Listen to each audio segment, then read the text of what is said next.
to Around the World with Kim and Jen. I'm Kim. And I'm Jen.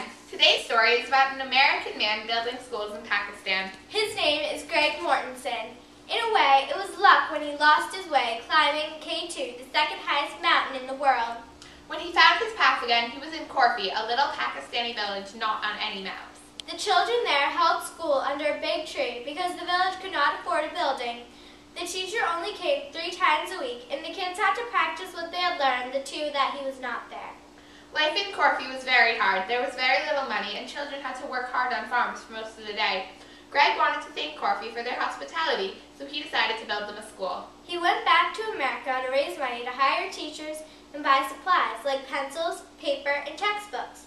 This was harder than it sounds. No one believed he could do it, so almost no one was willing to donate. The only person who was willing to give any large amount was Jean Haroni, a European multi-millionaire who gave just enough money for the school to go up.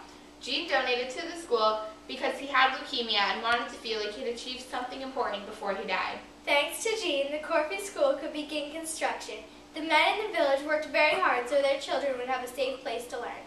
After a few months and a few bumps in the road, like Greg being kidnapped and half his supplies being stolen by a jealous chief of a different village, Corfu, Pakistan had his first school.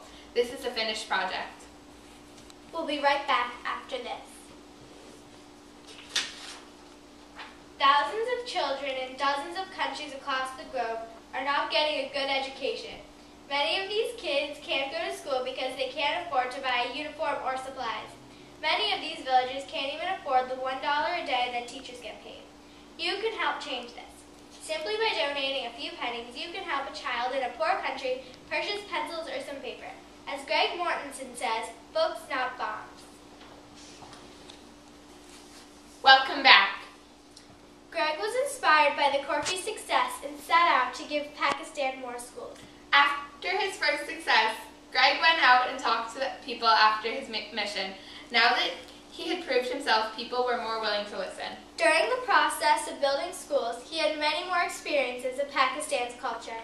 Some of these experiences include when he was kidnapped while his daughter, halfway across the world, was about to be born, the hospitality shown to him during 9/11, and many, many more.